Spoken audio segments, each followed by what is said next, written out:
नमस्कार दोस्तों, मैं Sandeep Sharma ESP Einstein science planet से। हम अभी NCERT द्वारा प्रोवाइडेड ब्रिज कोर्स कर रहे हैं क्लास 8 के लिए साइंस सब्जेक्ट में। इससे पहले हम 4th वीक की first activity that is W4.1 कर चुके हैं। आप डिस्क्रिप्शन में चेक कर सकते हैं या फिर आपके स्क्रीन के right hand side upper most corner पे आपको प्लेलिस्ट का पूरा लिंक मिल जाएगा। आप पहले पूरी प्लेलिस्ट देख लीजिए, सारी एक्टिविटीज देखिए, उसके बाद इस वीडियो पे आइए। आज का वीडियो बहुत स्पेशल रहने वाला है क्योंकि आज हम एडोलसेंस के बारे में बात करने जा रहे हैं। इन शॉर्ट में ये कहना चाहूँ कि सिर्फ आज का वीडियो 8th क्लास के लिए नहीं है, सिर्फ और सिर्फ 8th क्लास के लिए नहीं है। ये हर उस स्टूडेंट के लिए है जिसकी एज अराउंड 10-12 से लेके 20 ईयर्स तक है, या फिर हर उस पेरेंट्स के लिए है जिनके बच्चों की उम्र 10-12 से लेके 20 के आसपास है, या फिर हर उस टीचर के लिए है जो इन बच्चों को पढ़ा रहे हैं। रीज़न बीइंग क्योंकि NCERT ने बहुत ही प्यारा कॉन्सेप्ट एडोलसेंस डिस्कस किया है।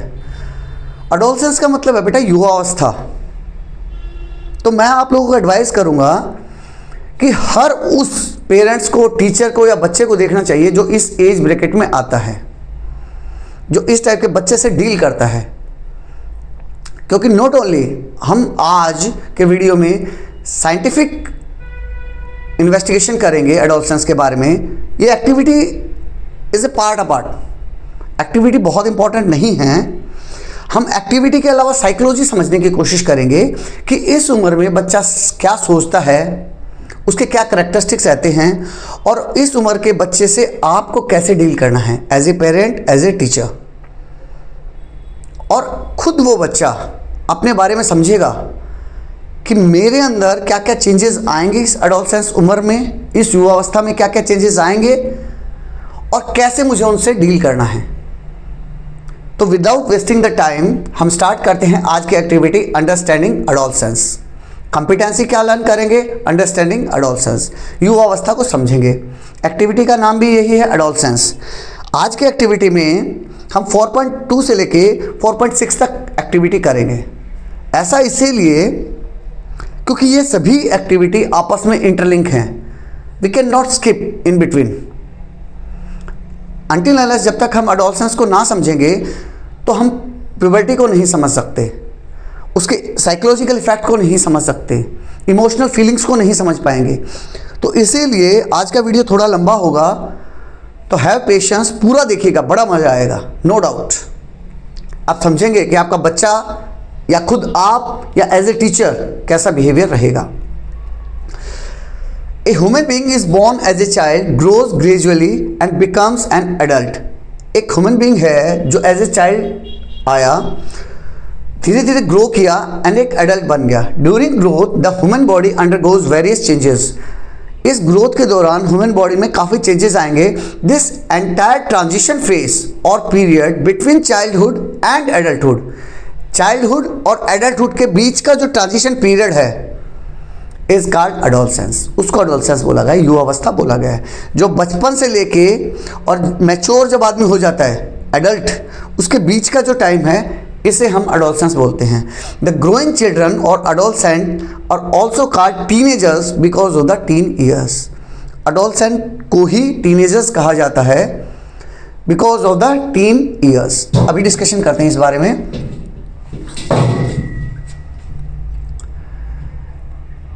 जो हमारी लाइफ साइकिल है उसको नॉर्मली 5 पार्ट में डिवाइड किया गया है।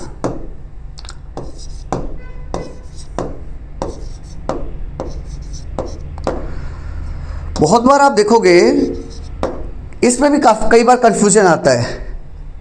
बहुत से साइकोलॉजिस्ट, एजुकेशनिस्ट इस बारे में बोलते हैं कि दिस इज़ नॉट 5 ओनली, 6 में, 7 में इसको डिस्ट्रीब्यूट करते हैं। लेकिन जो सबसे ज़्यादा एक्सेप्टेड आइडिया है वो 5 पार्ट्स में डिवाइड किया गया है। 6 भी हो सकते हैं, 7 भी हो सकते हैं, एक ही एज के अलग अलग कैटेगरी बना दी, वो अलग है। लेकिन जो सबसे मोस्ट एक्सेप्टेड लाइफ साइकिल है वो 5 है। सबसे पहले जब बच्चा पैदा होता है, at that time he is infant, age क्या रहेगी, 0 से लेके 2 ईयर्स तक, बिल्कुल छोटा बच्चा जो गोदी में है। उसके बाद बच्चा जब थोड़ा बड़ा हो जाता है,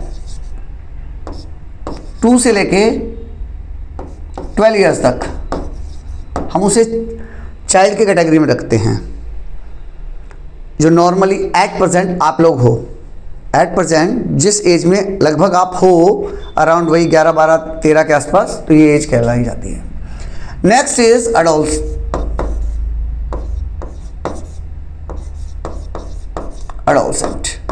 ये एज 13 से लेके बेटा 20 ईयर्स तक रहती है।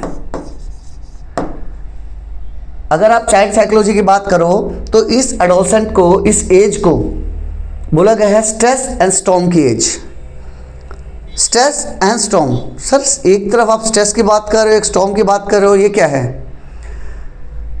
इस एज को बेटा स्ट्रेस एंड स्टॉर्म इसलिए बोला गया है क्योंकि इस एज में बहुत टाइप के स्ट्रेस आते हैं बच्चे के ऊपर। There are different types of physical change आएंगे, इमोशनल चेंज आएंगे, केमिकल इम्बैलेंस होगा, हार्मोन्स जनरेट होंगे, तो बच्चे के अंदर काफ़ी चेंजेस आ रहे हैं। अब बच्चा उसके लिए तैयार है या नहीं है? अगर प्रॉपरली तैयार है, ही इज़ रेडी, उसको पता है ये सब होना है, तो इट्स ओके, वो उन सब के साथ सर्वाइव कर लेगा। पेरेंट्स सर्वाइव कर लेंगे, टीचर सर्वाइव कर लेंगे उन सब चेंजेस के साथ। लेकिन अगर बच्चे को नॉलेज नहीं है, इसीलिए मैं बोल रहा हूँ कि आपको ये वीडियो बहुत ज़रूरी रहेगा, बहुत हेल्पफुल रहेगा बच्चे को समझने के लिए कि बच्चे के अंदर क्या क्या चेंजेस आएंगे। बच्चे के अचानक से हाथ की हड्डियाँ लंबी लंबी हो जाएंगी, पैर की हड्डियाँ लंबी लंबी हो जाएगी, बच्चा लंबा हो गया अचानक से, उसकी बुआ है, मौसी हैं, वो जो साल 2 साल में उनको मिल रहे हैं, बोले अरे कितना लंबा हो गया भाई तुम, इस टाइप का होता है। अब बच्चे को लगेगा क्या हो गया, मैं तो बिल्कुल पतला सा हो गया हूँ और देखने में भद्दा लग रहा हूँ, या फिर कुछ पिंपल्स आ गए, इस टाइप के बहुत से चेंजेस आते हैं। तो अगर आप उसके लिए तैयार नहीं हुए तो आप स्ट्रेस में चले जाओगे, और उस स्ट्रेस से कौन बच सकता है? वो बच्चा जिसको पता है दीज आर नेचुरल, ये होना ही है, तो वो उससे बच जाएगा, या फिर उसके पेरेंट्स, टीचर्स, पीयर्स उसको हेल्प कर पाएँ कि दीज आर नॉर्मल थिंग्स, कुछ स्पेशल नहीं है आपके साथ, सबके साथ ऐसा ही होता है, एंड आफ्टर सम टाइम आप नॉर्मल हो जाओगे, ये कुछ स्पेशल नहीं है, दिस ऑल आर नॉर्मल। ये हो गया, तो इसीलिए इसको स्ट्रेस एंड स्टॉर्म की एज बोला गया है। अब स्ट्रेस तो समझ आ गया, अब स्टॉर्म क्या है सर? स्टॉर्म मतलब इस एज में साइकोलॉजिस्ट मानते हैं कि इस एज में बच्चे के अंदर इतनी एनर्जी होती है कि it's a kind of storm. अगर उस एनर्जी को हम अच्छे से चैनलाइज कर पाएँ, it is the responsibility of parents, teachers and peers. क्योंकि अगर आपके अंदर बहुत एनर्जी है, तो अगर आप थोड़ा सा भी गलत डायरेक्शन में चले गए तो आप बहुत गलत जा सकते हो। बहुत गलत मीन्स आप कुछ भी कर सकते हो, क्योंकि इस एज में एनर्जी आपके अंदर बहुत ज़्यादा है। वहीं अगर आप नेगेटिव जाने के बजाय थोड़ा सा पॉजिटिव साइड में चलना शुरू किए, तो हो सकता है आप IAS, IIT पता नहीं क्या कितना अच्छा कर दो। तो इसीलिए इस एज को स्ट्रेस एंड स्टॉर्म की एज बोला गया है। That's why it is so much important, and मैं इसके लिए NCERT को थैंक्स कहना चाहूँगा कि इसने इतना अच्छा टॉपिक ऐड किया है। एडोलसेंट के बाद बेटा एज आती है एडल्टहुड, इसको एडल्टहुड बोला जाता है, and a person become adult. It is from 20 to 60 years. 20 साल से लेकर 60 साल तक की उम्र एडल्ट में काउंट होगी, and at last old age, जिसमें आप 60 प्लस अप टू जब तक आप परम धाम ना चले जाएं, जब तक आप भगवान के पास ना चले जाएं, दैट इज़ ओल्ड एज। तो हमने उसको 5 उसमें डिवाइड किया। तो यहाँ उन्होंने बताया जो एंटायर ट्रांजिशन फेज और period between childhood and adulthood is called adolescence. Childhood से लेके एडल्टहुड, जब चाइल्ड से आप एडल्ट बने उसके बीच का जो पीरियड है, this is known as adolescence. और ये कहाँ स्टार्ट हो रहा है? अराउंड 13 के आसपास स्टार्ट हो रहा है, जिसमें एट प्रेजेंट आप हो, तो उसी की बात कर रहा है। That's why they are known as teenagers, इसीलिए उनको टीनेजर्स बोला जाता है। इसके बाद हम उसके फिजिकल, इमोशनल्स, काफ़ी सारी चीज़ें डिस्कशन करेंगे। एक्टिविटी का अब सेकंड एक्टिविटी स्टार्ट हो रही है यहाँ पे 4.3, अंडरस्टैंडिंग प्यूबर्टी। इस एक्टिविटी में हम प्यूबर्टी के बारे में समझेंगे। प्यूबर्टी क्या है, क्या क्या चेंजेस आएंगे वो सब डिस्कस करेंगे। Puberty can be defined as the beginning of the changes. ये वो जो चेंजेस आ रहे हैं ना, उनकी बिगिनिंग है, स्टार्टिंग पॉइंट है, that lead to sexual maturity. जैसे हमने यहाँ देखा कि अर्लियर जब 12 के आसपास था बच्चा हमारा, that he was in the category of child, वो बच्चा था। अब यहाँ स्टार्टिंग होगी, बिगिनिंग होगी किस चीज़ की? चेंजेस आएंगे। किस चीज़ के चेंजेस आएंगे? किस चीज़ के लिए? सेक्सुअल मैच्योरिटी के लिए। अब उसको क्या बनना है? उसको एडल्ट बनना है। एडल्ट बनना है मीन्स उसके अंदर, जैसे बॉय है, फॉर एग्जांपल बॉय है, उसके मूंछ आएंगी, दाढ़ी आएंगी, लंबा हो जाएगा, चौड़ा हो जाएगा, इस टाइप के कुछ चेंजेस आएंगे। Where is in the case of girls, height weight तो बढ़ेगा ही बढ़ेगा, साथ में ब्रेस्ट इनलार्जमेंट होगा, मेंस्ट्रुएशन साइकिल स्टार्ट हो जाएंगे, जिनके बारे में हम वन बाय वन डिस्कशन करेंगे काफ़ी डीप में, लेकिन ये चेंजेस आएंगे। तो जो चेंजेस का स्टार्टिंग टाइम है ना, बिगिनिंग टाइम, तो प्यूबर्टी क्या है? प्यूबर्टी की एज लगभग यही एडोलसेंस जहाँ स्टार्ट हो रहा है वहीं प्यूबर्टी स्टार्ट होगी। लेकिन प्यूबर्टी क्या है? वो चेंजेस हैं, वो beginning of the changes that lead to sexual maturity. आपको सेक्सुअली मैच्योर बना देंगे। अभी तक आप बच्चे थे, यू आर ए चाइल्ड, लेकिन अब आप एक ऐसी एज में एंटर कर रहे हो जब एडोलसेंस के उस तरफ निकलोगे, यानी कि एडल्ट बन जाओगे, तब आप प्योरली एक मेल या फीमेल बन जाओगे, सेक्सुअल रिप्रोडक्शन के लिए तैयार हो जाओगे। उन सब चेंजेस की उम्र है। The physical changes associated with puberty include, puberty में कौन कौन से चेंजेस आएंगे वो बता रहे हैं। इंक्रीज इन हाइट, हाइट बढ़ेगी, breast development, specially in case of girls breast develop हो जाएंगे, and menstruation in girls, menstruation cycle start हो जाएगी। Deeper voice in boys, boys में क्या है? डीपर वॉइस, वॉइस जो हमारा वॉइस बॉक्स रहता है उसमें चेंजेस आएंगे। Appearance of pimples on face etcetera, pimples आएंगे, स्पेशली यंगस्टर्स।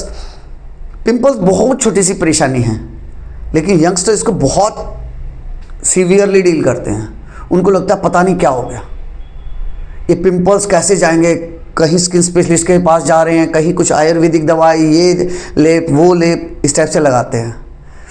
लेकिन बेटा ये मैं आपको समझाना चाहूँगा, जैसे इसमें लिखा भी है और आपको पता भी होना चाहिए, pimples are the part of adolescence. तो उसके लिए इतना सोचने की ज़रूरत नहीं है।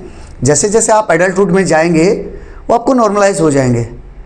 ये बहुत छोटी दिक्कत है, बहुत छोटी छोटी दिक्कतें हैं जिनके बारे में आपको सोचने की ज़रूरत है ही नहीं, ये सब नॉर्मल है। जैसे ही आप ये मान लोगे दीज आर नॉर्मल, तो आप इजीली उसको काउंटर कर सकते हो। अब बेटा उसी के लिए, प्यूबर्टी के लिए एक एक्टिविटी प्लान कर रहे हैं। एक्टिविटी में क्या बता रहे हैं बेटा? Divide the class into groups of 5 to 6 students.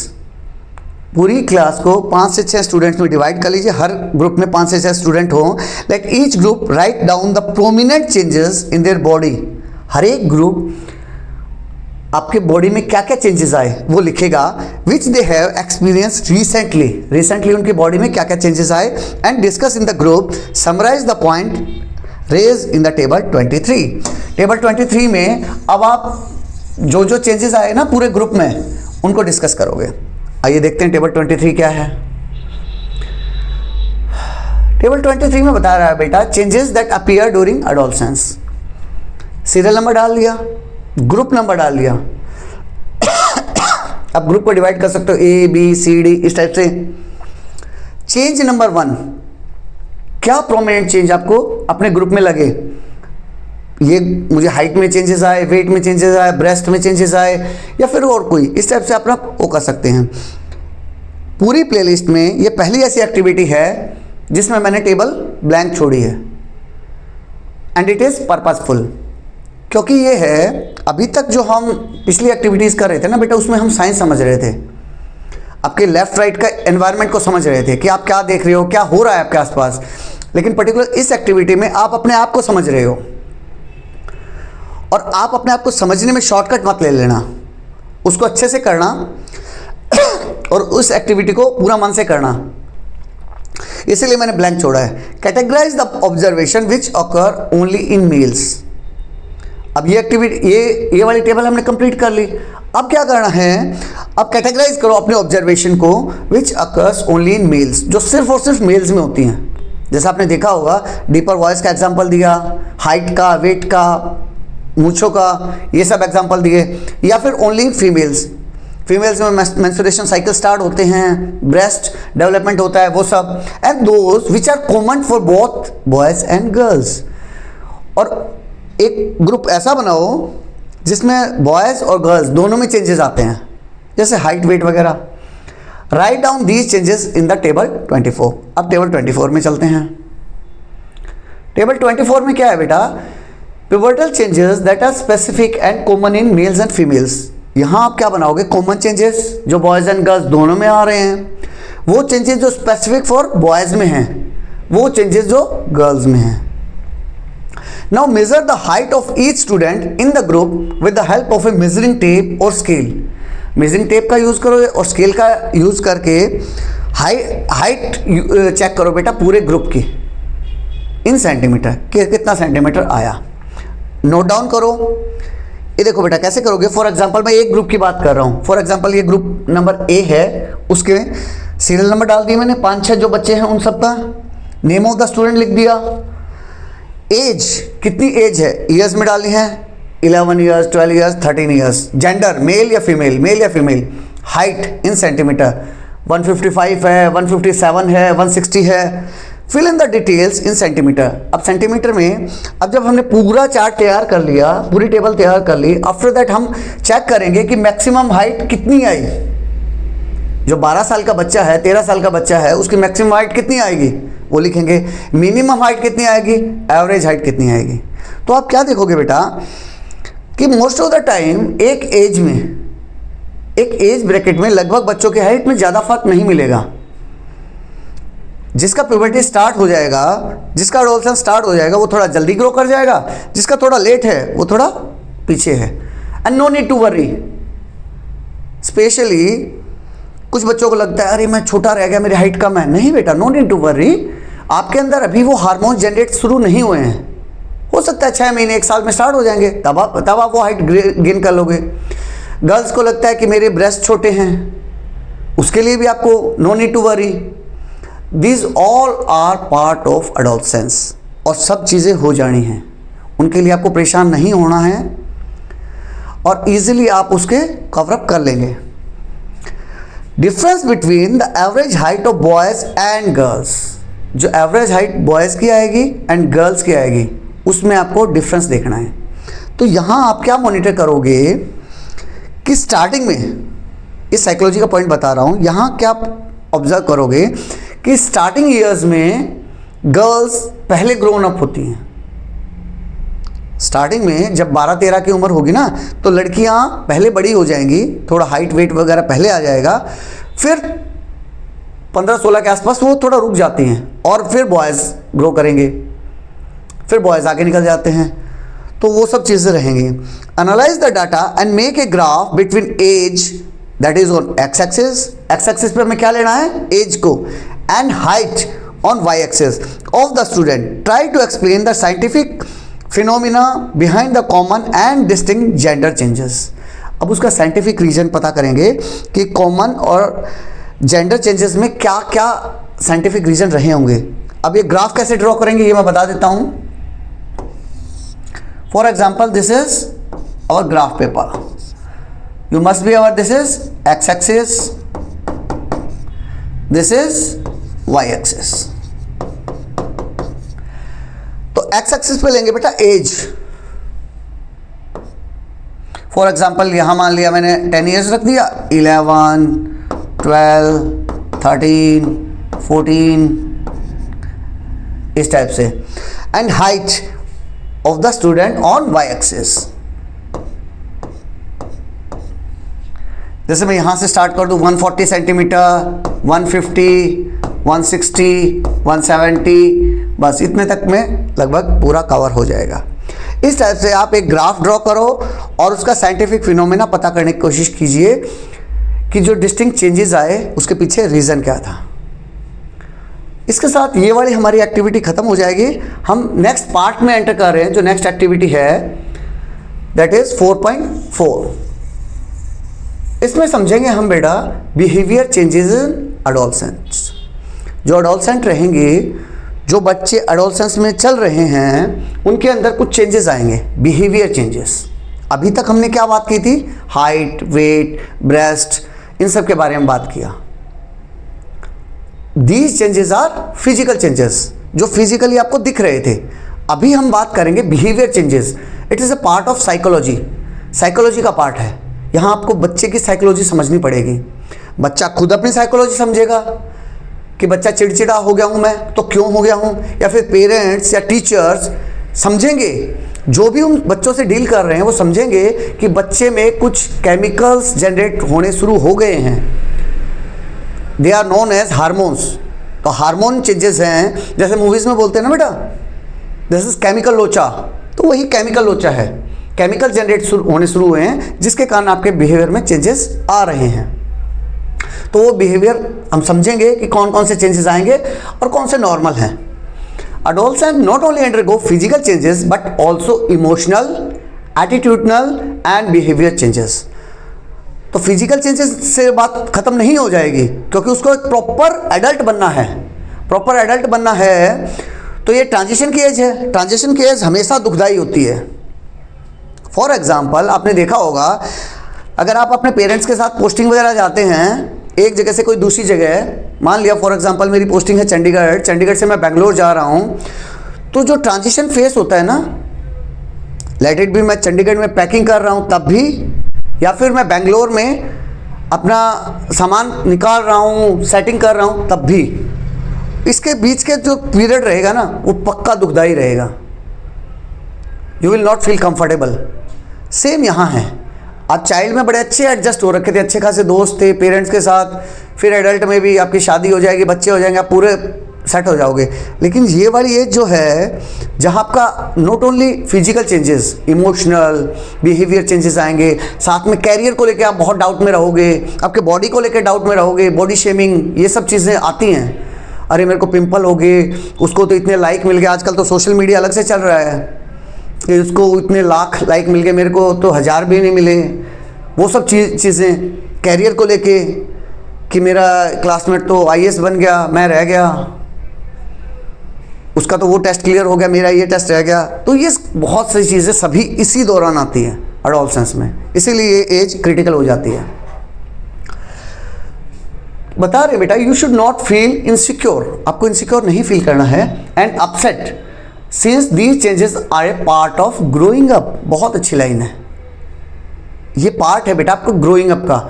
आप मैच्योर होने जा रहे हो, और जैसे मैंने बोला ट्रांजिशन पीरियड हमेशा परेशान करने वाला होता है, परेशान दुखदाई होता है, तो आपको उसके लिए तैयार रहना है। If needed do not hesitate to seek help from elders. मैंने इस लाइन को ब्लू से अंडरलाइन किया है, हाईलाइट किया है। किस लिए किया है? अगर जरूरत पड़े तो don't hesitate to seek help from elders. अपने एल्डर्स से मदद मांगने में हिचकिचाओ नहीं। उसके लिए मैं एक ऐड करना चाहूँगा बेटा। बच्चों के साथ एक सबसे बड़ी दिक्कत इंडियन कल्चर में है, जिसके बारे में खुल के बात करना चाहता हूँ। यहाँ पे सेक्सुअल चेंजेस आते हैं, और बच्चा ये सेक्सुअल चेंजेस के बारे में डिस्कशन किससे करता है? अपने दोस्तों से। और दोस्त किस उम्र के हैं? वही एडोलसेंस वाली बात, वही 12, 13, 14, जो खुद उससे गुजर रहे हैं। बस उनमें और आप में फ़र्क क्या है? वो थोड़े मैच्योर दिखने की कोशिश करते हैं। They are not mature, make it very clear, they are not mature. बस वो थोड़े कॉन्फिडेंट हैं और आपसे थोड़ा ज़्यादा मैच्योर दिखने की कोशिश कर रहे हैं। अदरवाइज आप और वो दोनों एक ही प्लेटफॉर्म पे हैं। तो इसीलिए मैंने इस लाइन को हाईलाइट किया है, और NCERT ने ऐड किया है कि अपने एल्डर से हेल्प मांगनी है। Let it be your siblings हो सकते हैं, भाई बहन बड़े, पेरेंट्स हो सकते हैं, टीचर्स हो सकते हैं, या फिर जो फैमिली में कोई बड़ा है। इसके लिए मैं एक लाइन ऐड करना चाहूँगा बेटा, जो भी सेक्सुअल चेंजेस आ रहे हैं they are in your part, body part में आ रहे हैं, कहीं और तो नहीं है। और जब हम we are not hesitating talking about our hands, legs, mouth, तो why we hesitate to talk about our body parts, sexual body parts. तो उसके लिए बेटा छोटी सी भी दिक्कत है तो पक्का अपने पेरेंट्स से डिस्कशन कीजिए, अपने फैमिली मेम्बर से डिस्कशन कीजिए, और उसमें हेजिटेट मत कीजिए। और स्पेशली अपने जो सिर्फ और सिर्फ अपने फ्रेंड से डिस्कशन करके उस बात को हम गलत डायरेक्शन में, क्योंकि मेरा ये एक्सपीरियंस है, मैं बताना चाहूँगा कि इंडियन कल्चर में क्या होता है बेटा, हम सेक्सुअल चीज़ों को बड़ा दबा के रखा गया है और उसके बारे में बहुत नेगेटिव चीज़ें समाज में फैली हुई हैं। तो उसे रोकिए और मैच्योर बनिए। जैसे आपके हाथ में दिक्कत है अपने पेरेंट्स को बताते हैं, सिमिलरली अगर आपके किसी भी बॉडी पार्ट में दिक्कत है, किसी भी मतलब किसी भी बॉडी पार्ट में, तो अपने पेरेंट्स से, अपने टीचर से, जहाँ भी आपको कंफर्टेबल लगे उनसे डिस्कशन कीजिए। अभी बेटा इसी एक्टिविटी का फर्स्ट पार्ट है understanding the behaviour changes in adolescent. Read the following questionnaire, fill the responses, tick mark and analyse the findings. अब एक क्वेश्चनर दिया है बेटा टेबल 26 के थ्रू। इस टेबल को समझेंगे हम। डू यू फील, पैरामीटर्स क्या दे रखे हैं, पैरामीटर्स दे रखे हैं और फिर दिया है strongly agree, agree, disagree, no such observation. अगर आप उस चीज़ के साथ स्ट्रांगली एग्री कर रहे हो, सहमत हो कि हाँ ये होता है, तो यहाँ टिक कीजिए।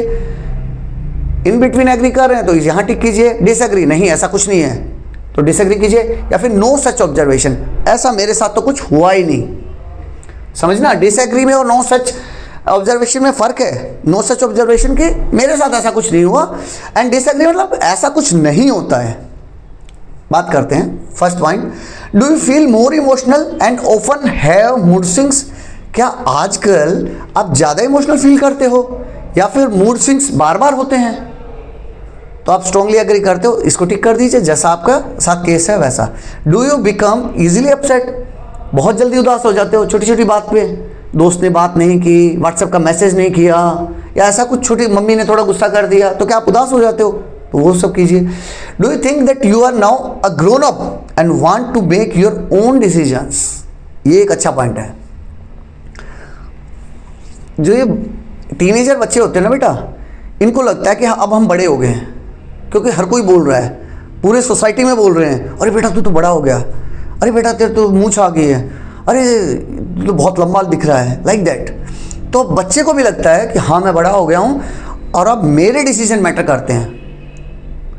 तो आप बच्चे को समझना पड़ेगा कि पेरेंट्स हैं, उनके डिसीजन में मैटर करते हैं। सिमिलरली इन टर्न पेरेंट्स को भी समझना पड़ेगा कि बच्चा अब रियली में बड़ा हो रहा है, उसके डिसीजन की भी कुछ वैल्यू करो। ये मैं पेरेंट्स को एडवाइस करना चाहूँगा कि अब बच्चा बड़ा हो रहा है तो उसके डिसीजन की भी वैल्यू करो, उसको भी समझने की कोशिश करो। Are you concerned about the changes in your body appearance. क्या आप कंसर्न्ड है अपनी बॉडी में कुछ चेंजेस आ रहे हैं उसके लिए? अंडर आर्म में, प्यूबिक एरिया में, वहाँ क्या होता है आपके हेयर्स ग्रोथ करने लग जाते हैं, यहाँ मूंछ में, दाढ़ी में, यहाँ हेयर ग्रोथ करना शुरू कर जाते हैं।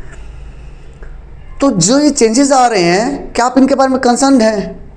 चिंता करो नहीं बेटा, इट्स पार्ट ऑफ लाइफ। कुछ स्पेशल सोचने की जरूरत नहीं है कि मेरा बॉडी पार्ट कैसा है। आप बिल्कुल हेल्दी हो, और इन केस अगर आप किसी बॉडी पार्ट को लेके ज़्यादा सेंसिटिव हो जाओगे तो बल्कि आप ज़्यादा खतरनाक उस सिचुएशन में हो। फ्री रहो, लेट इट बी पिंपल, मस्टैचेस, कुछ भी है उसके लिए नॉर्मल रहने की कोशिश करो। Do you feel distracted and easily influenced by peers. ये वो वाली लाइन है जो मैं पहले आपको बता रहा था कि आपकी क्लास में, आप पक्का देखना, आप रियली में फील करोगे आपकी क्लास में 2-3 बच्चे ऐसे होंगे थोड़ा मैच्योर टाइप लगेंगे, कॉन्फिडेंट लगेंगे, वो आपको इन्फ्लुएंस करने की कोशिश करेंगे और डिस्ट्रैक्ट करेंगे। अरे नहीं नहीं तेरे साथ तो ये दिक्कत है, अरे ये बहुत बड़ी परेशानी है, ऐसा ही होता है, you should consult A doctor, ये करना चाहिए, वो करना चाहिए, मैं तेरे को इलाज बता दूंगा, अरे तेरे को तो अभी तक पूछे नहीं आई। इस टाइप से बोल बोल के वो आपको बहुत परेशान करेंगे और आपको डिस्ट्रैक्ट करेंगे। उसके लिए सिर्फ वही है, मैं बार बार यही बता रहा हूँ, कुछ नहीं करना, कूल रहो, काम रहो, पेरेंट्स से डिस्कशन करो, खुल के बात करो, हर चीज़ नॉर्मल रखने की कोशिश करो, और 2-4 साल बाद आप देखोगे you are a well matured adult, और कुछ नहीं है। Have you become more confident and aware. ये बहुत अच्छी बात है। अगर किसी बच्चे में कॉन्फिडेंस आ रहा है और अवेयर है तो you should go for it. Have you develop any changes in your likings. आपके लाइकिंग में भी चेंज आ जाएंगे बेटा, और यही वो एज है जहाँ गर्ल और बॉय अलग अलग दिखना शुरू हो जाते हैं।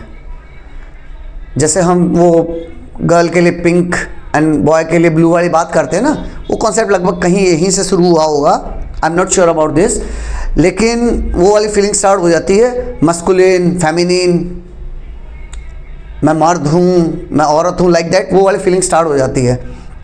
आपके लाइकिंग्स में वो दिखने लग जाते हैं, वो कलर्स आपको पसंद आने लग जाएंगे। तो क्या आपके साथ भी ऐसा है, या फिर ऐसा कुछ नहीं है तो आप वो उसको मना कर सकते हो। Do you feel that your attitude has change towards your self and also toward the opposite sex? क्या आपका एटीट्यूड अपने लिए या फिर अपोजिट सेक्स, मैं मेल हूँ तो फीमेल के लिए, या फिर मैं फीमेल हूँ तो एक मेल के लिए, क्या आपका एटीट्यूड चेंज हुआ है? नॉर्मली होता है, ये नॉर्मली होता है, आपके अंदर भी आएंगे। और जो मूवीज़ में दिखाते हैं ना, हीरो हीरोइन का अट्रैक्शन, लव अफेयर, और जो आजकल बच्चों में भी चल रहा है, वो चीज़ नेचुरल है, उसके लिए कुछ खतरनाक करने की ज़रूरत नहीं है। वो जो अर्लियर टाइम्स हमारे टाइम में होता था ना, खून से लेटर लिखना और वो सब, वो बेवकूफ़ियाँ करने की ज़रूरत नहीं है। दीज आर केमिकल लोचा only. If you are feeling attracted to our others, open up, straightforward बोल दीजिए। और बेटा ये नेचुरल है, ये सिर्फ आप में नहीं है, ह्यूमन बीइंग में तो नहीं है, कुत्ता बिल्ली से शेर, चीता, हाथी, घोड़े सब में है, ये नेचुरल अट्रैक्शन है और इसमें कुछ बुरा नहीं है, लेकिन गलत नहीं करना है। इंपॉर्टेंट क्या है? गलत नहीं करना है कुछ। इंपॉर्टेंट ये है, अपनी पढ़ाई पे, स्टडी पे कंसंट्रेट कीजिए और लाइफ को चलने दीजिए जैसा चल रहा है। इस टाइप से आप ये टेबल भर लेंगे। उस टेबल के भरने के बाद calculate the percentage of student opting for each of these parameters. अब यहाँ देखना है स्ट्रांगली एग्री कितने हैं, एग्री कितने हैं, इस टाइप से अलग अलग कितने नंबर ऑफ स्टूडेंट्स को काउंट करना है। Which parameter is maximally selected for the option strongly agree. Strongly agree के लिए इनमें से कौन सा पैरामीटर सबसे हाईएस्ट सेलेक्ट किया गया है, जिसको हर बच्चे ने बोला है कि हाँ मैं स्ट्रांगली एग्री हूँ कि मेरे अंदर मूड स्विंग आते हैं, मैं स्ट्रांगली एग्री हूँ कि मेरी बॉडी में चेंजेस आए हैं, वो पैरामीटर आपको देखना है। Discuss your finding with your peers. अब ये जो आपने फाइंडिंग्स किया तो अपने पीयर से डिस्कशन करना।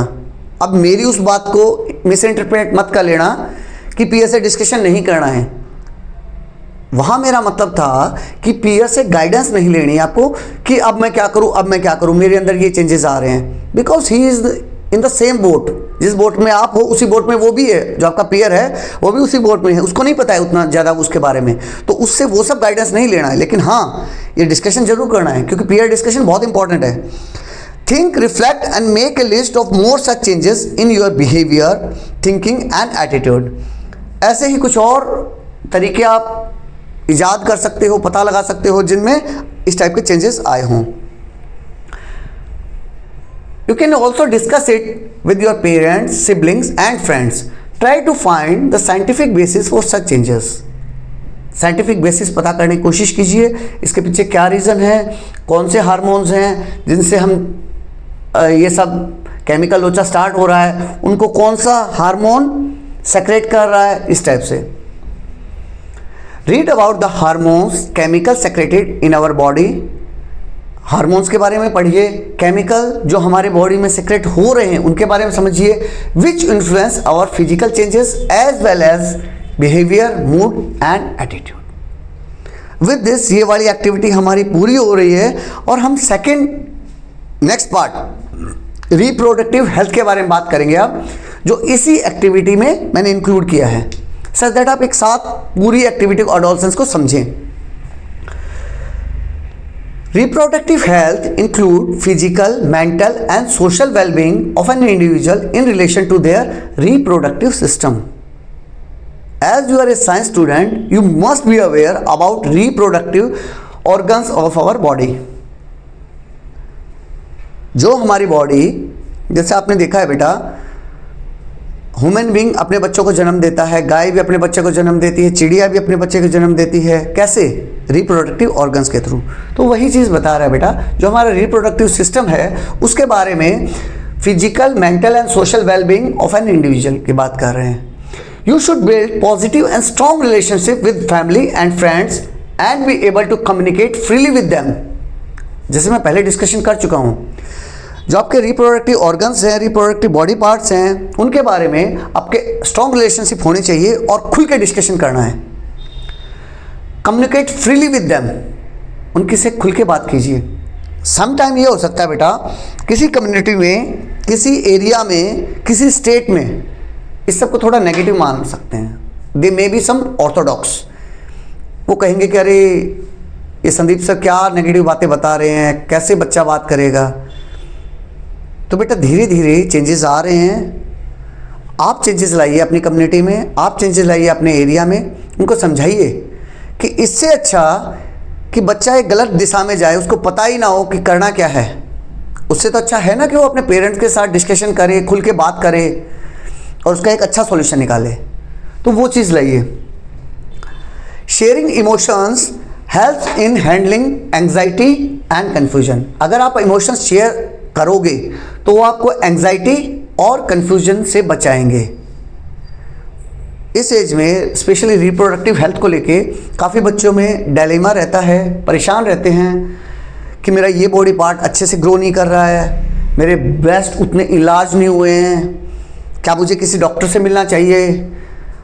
तो बेटा हर बच्चे की एक अलग एज होती है, अलग बॉडी स्ट्रक्चर होता है, अलग खान पान है, अलग रहन सहन है। अब एक फॉर एग्जांपल नॉर्थ का बच्चा साउथ से compete नहीं कर सकता, एक नॉर्थ ईस्ट का बच्चा गुजरात के साथ compete नहीं कर सकता। कोई आपको थोड़ा पतला दिखेगा, कोई लंबा तगड़ा दिखेगा, कोई गोरा दिखेगा, स्किन कलर गोरा होगा, किसी का थोड़ा डल होगा। तो उन सब चीज़ों पे प्लीज़ ना तो कमेंट कीजिए, ना ही परेशान होइए, ना किसी दूसरे को परेशान कीजिए। फील हैप्पी, जो भगवान ने दिया है उसके साथ हैप्पी और हेल्दी रहने की कोशिश कीजिए। तो वही बोल रहा है बेटा, sharing emotions help in handling anxiety and confusion. Confusion भी नहीं रहेगा और एंग्जाइटी भी नहीं रहेगा, परेशानी भी नहीं रहेगी। A healthy mind help in realising one's worth and coping up with stressful situation. तो अपने माइंड को हेल्दी रखिए, खुश रहिए और अपनी खुद की वर्थ को पहचानिए। आप एक स्पेशल पर्पस के लिए हो इस अर्थ पे। मैं गोरा काला उन सब चीज़ों में नहीं पढ़ूंगा।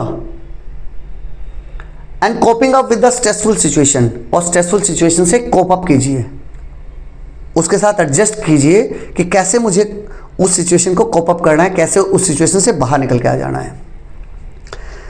अभी नेक्स्ट इसी उसका सिक्स्थ एक्टिविटी में पहुंच गए 4.6, taking care of health during adolescence.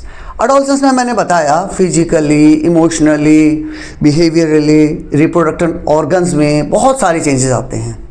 तो उन सब के साथ हम कैसे अपनी हेल्थ का ध्यान रख सकते हैं उसके बारे में डिस्कशन करेंगे।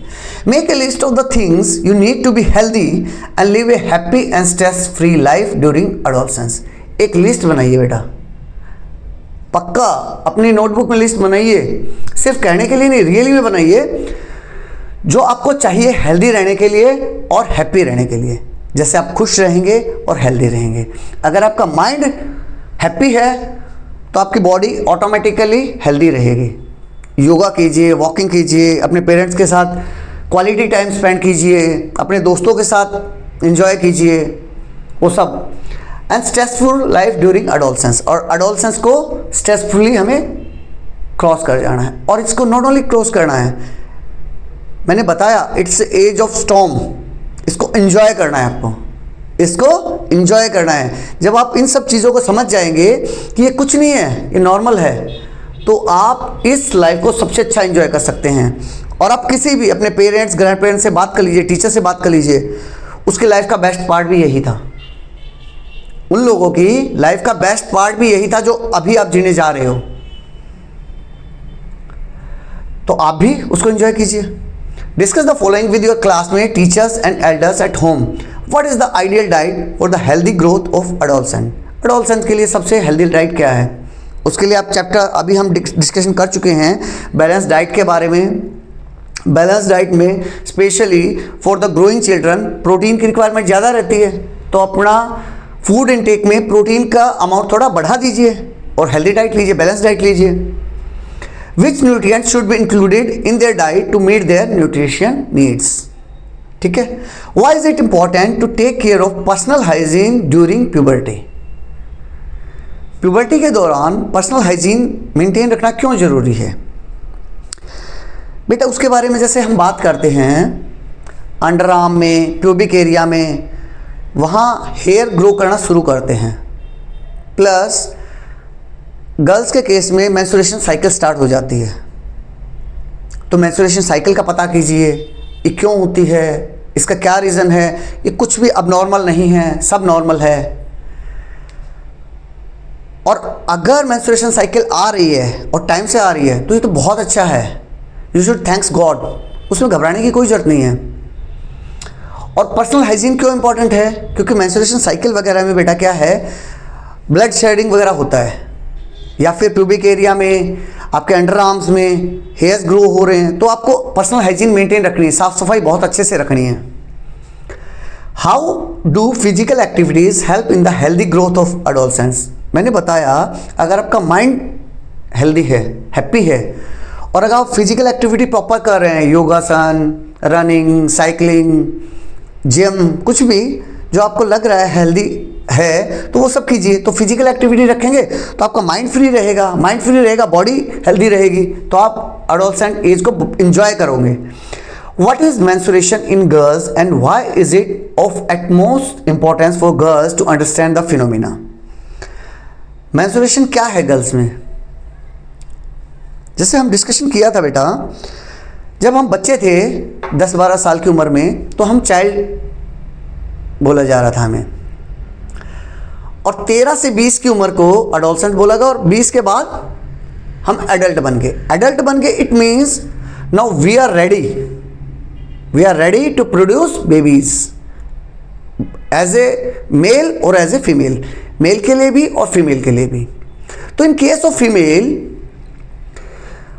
हमारी बॉडी में जो यूटेरस रहता है उसके इनर लाइनिंग में ब्लड आना शुरू हो जाता है, एक ब्लड की लाइनिंग बन जाती है, एंड इट रिप्रेजेंट्स कि अब हम बेबीज़ को अपने वोम में रखने के लिए तैयार हैं।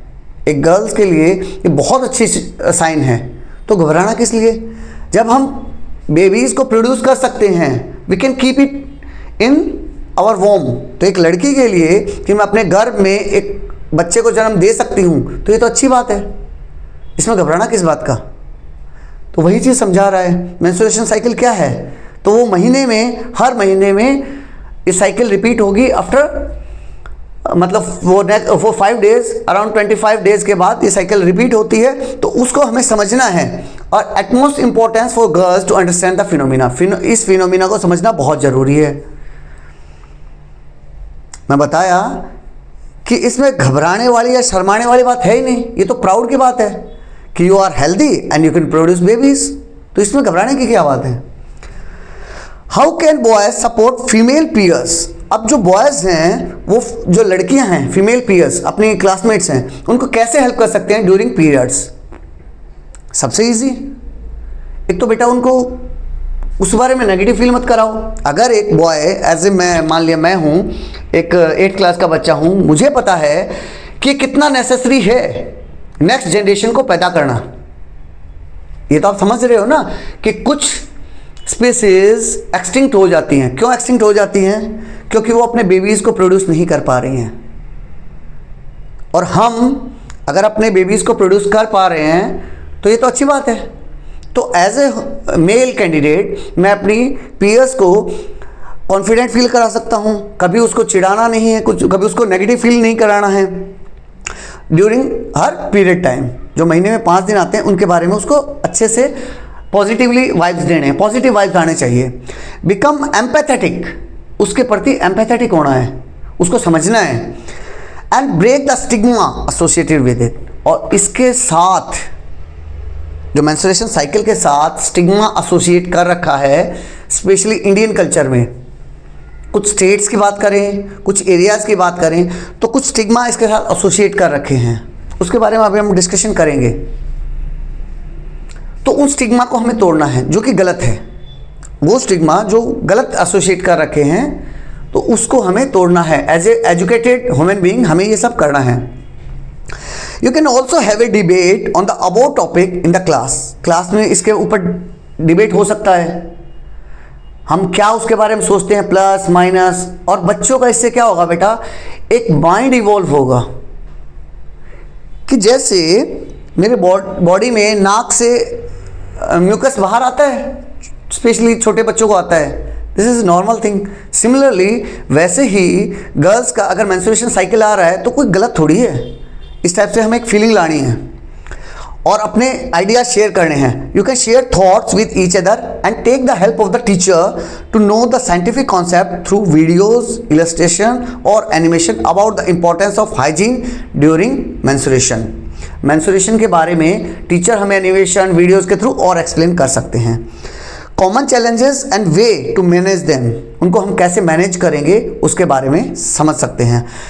Use of reusable and disposable menstruation products, जो रीयूजेबल मेंस्ट्रुएशन प्रोडक्ट्स हैं उनके बारे में, सैनिटरी नैपकिन्स आते हैं उनके बारे में हम डिस्कशन कर सकते हैं, एंड डिस्पोजेबल प्रोडक्ट्स के बारे में। अब आता है बेटा the myths and taboos in our society associated with menstruation can be discussed and justified by scientific explanation। वो मिथ और टैबूज जो हमारी सोसाइटी में इसके साथ एसोसिएट कर रखे हैं मेंस्ट्रुएशन साइकिल के साथ, उनको जस्टिफाई करना है बाय साइंटिफिक एक्सप्लेनेशन। अगर आप उसमें फुलफिल नहीं हो पा रहे हो तो अपने पेरेंट्स से, अपने टीचर से, अपने एल्डर से इस बारे में डिस्कशन कीजिए और पूछिए और बताइए अपने पीयर्स को कि क्या सॉल्यूशन हो सकते हैं। ये स्टिग्मा की कोई चीज़ ही नहीं है, ये नेचर ने हमें गिफ्ट किया है और इसमें nothing is negative. For example during menstruation girls, menstruation के बारे में गर्ल्स का क्या रहता है, should not be allowed to work in the kitchen.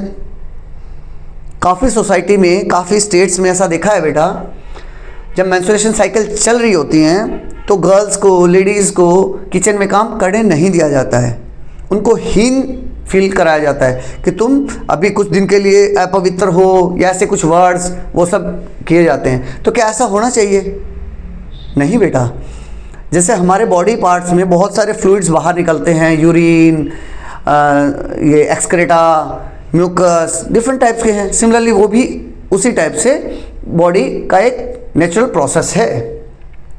या फिर should stay in A separate room during her menstruation cycle, क्या मेंस्ट्रुएशन साइकिल में उसको अलग से कमरे में रहना चाहिए? नहीं बेटा। अगर इस दौरान क्या होता है बेटा, मेंस्ट्रुएशन साइकिल के दौरान बॉडी फटीक आ जाता है, शरीर में थकावट आ जाती है, शरीर थका थका सा महसूस करता है, कुछ भी काम करने का मन नहीं करता है। तो अगर ऐसा कुछ है और वो गर्ल चाह रही है रेस्ट करना तो उसको रेस्ट करने दो। लेकिन ऐसा नहीं है कि बिकॉज ऑफ दिस स्टिग्मा उसको सेपरेट कमरे में भेज दो, नहीं, उसको अलग ही रहना है, उसके कपड़े अलग रखने हैं, वो अब पवित्र हो गई है, अब उसमें कुछ गंदगी आ गई है, ऐसा कुछ नहीं है। Should not touch and eat pickles, उसको अचार नहीं खाने देना और टच नहीं करने देना है, अचार खराब हो जाएगा, ऐसा कुछ नहीं है।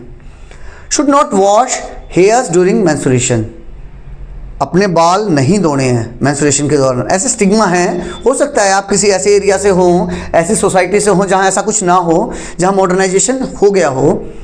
तो अगर ऐसा है तो बहुत अच्छी बात है। अगर ऐसा नहीं है, अगर इनमें से आप कोई भी पॉइंट फील कर रहे हैं कि आपके एरिया में है, तो पक्का डिस्कशन कीजिए और उसको ओपन अप होके बताइए कि ऐसा कुछ नहीं है और we should not do like this.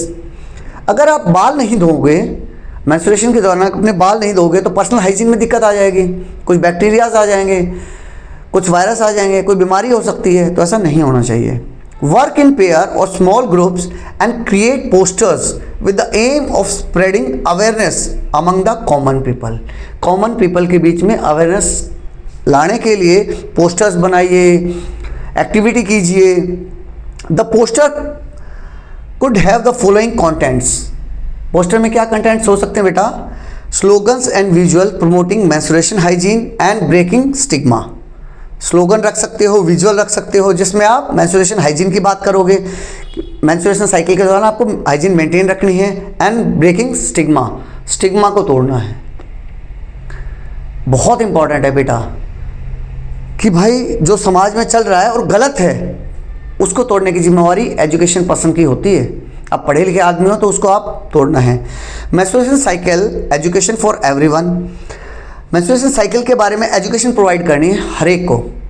ये कर सकते हो आप। Myths and facts about menstruation, myth और फैक्ट्स के बारे में बात कर सकते हैं। इस पूरी एक्टिविटी में मैंने अभी तक इसको एक एक्टिविटी का नाम दिया है, whereas it is a combination of 5 activities. 4.2 से स्टार्ट किया था हमने, 4.6 तक गए। 5 एक्टिविटी हमने एक दिन में एक वीडियो में कवर की, सच दैट कहीं लिंकेज ना टूटे। तो इन सभी एक्टिविटी में हमने समझा क्या, अंडरस्टैंडिंग एडोलसेंस, और हमने इन सभी एक्टिविटी को कंबाइन टुगेदर किया तो हमने एडोलसेंस को समझा और बहुत गहराई में जाके समझा। तो ये वीडियो हो सकता है तो आप शेयर कीजिए, जिसको भी रिक्वायरमेंट है, जो भी लगता है आपको 10-12 से स्टार्ट करके 20 की एज तक, वो बच्चा भी है, उसका पेरेंट भी या उसका टीचर, ये सभी के लिए यूजफुल रहेगा। मैक्सिमम शेयर कीजिए। With this I am signing off, Sandeep Sharma. जय हिंद, जय भारत।